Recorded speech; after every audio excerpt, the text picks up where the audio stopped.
Le Tifa est une plante qui envahit les eaux du fleuve et du lac de Guiers. Donc il y en a énormément.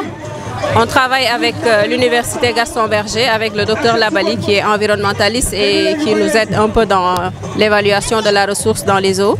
Donc il y en a plein. On a une cartographie de toutes les zones où il y a du Tifa. Et nous, ce qu'on fait, on met en place des petites unités artisanales qui coupent ce Tifa et qui en produisent du charbon. Voilà. Il y a tout un tas de... Il y a une technique de production que nous, on leur donne. Donc on les forme dans cette technique. On les aide également à avoir les équipements de production. Et on les accompagne aussi dans l'entrepreneuriat et dans le développement de leur plan de développement. Et pour leur permettre d'être dans le futur des entreprises pérennes et des entreprises qui permettront à ces acteurs-là qui travaillent de gagner des revenus. Le prix de lancement du charbon de Tifa, il le vendait à 125 francs le kilo. On espère qu'il puisse vendre un peu plus cher parce que on s'est beaucoup investi ces derniers temps sur l'amélioration de la qualité de ce charbon de Tifa. Puisque c'était un projet de recherche, on a beaucoup investi dans la recherche sur comment améliorer cette qualité de charbon de Tifa. Et donc, je pense qu'ils ont en ce moment une qualité de charbon qui pourrait même vendre plus. D'autant plus que ces entreprises peuvent produire jusqu'à 800 tonnes par mois. Et donc, voilà, c'est quelque chose qui est économiquement très viable. D'après les études qu'on a faites, c'est quelque chose qui pourra leur permettre de gagner correctement leur vie et d'avoir des revenus corrects, de pouvoir changer considérablement leur situation socio-économique. C'est vraiment la phase, on vient d'aboutir à une très longue phase de tests et d'optimisation de la qualité de ce charbon. C'est pour ça qu'on les aide et qu'on les accompagne un peu dans la promotion et dans la diffusion, pour que le produit puisse vraiment pénétrer le marché de la zone nord, le marché de Saint-Louis.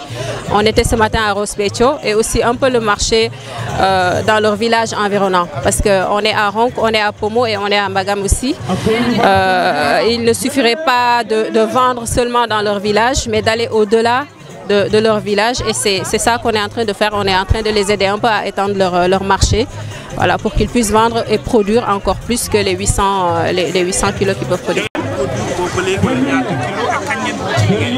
Bon, liggéey bi mën naa wax ni 2014 ba léegi ñoo nga ci mais amoon nañu benn rupture bu ndaw après ñu démarrer waat ak suñu partenaires yu baax yi boobu ba léegi ñun ñoo nga si fu ñuy jëlee Tifa bi c'est boo doxantu woon bi sa zone ba da ngay gis ne Tifa bi dafa envahir lag yi nekkoon foofu ak surface yi ñuy cultiver yëpp Tifa bi daf ko envahir.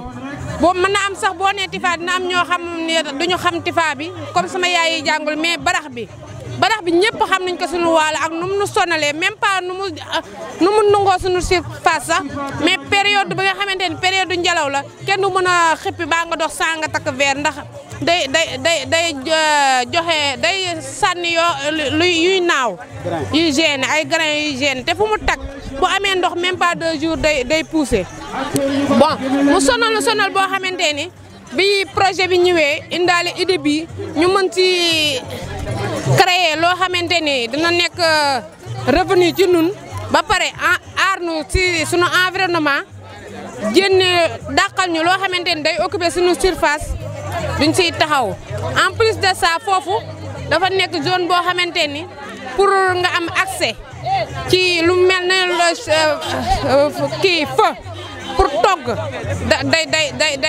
day metti même projet bi bu muy ñëw dafa fekkoon foofu mu am benn accident boo xamante ne amoon na fa si benn femme boo xamante ne day dem di wuti matt mu amoon ko fi looloo taxoon sax projet bi bu mu ñëwee en fait ñu gañe woon ko ci loolu si li ñu doon yëngu boobu ba léegi te ñu di si njëriñ.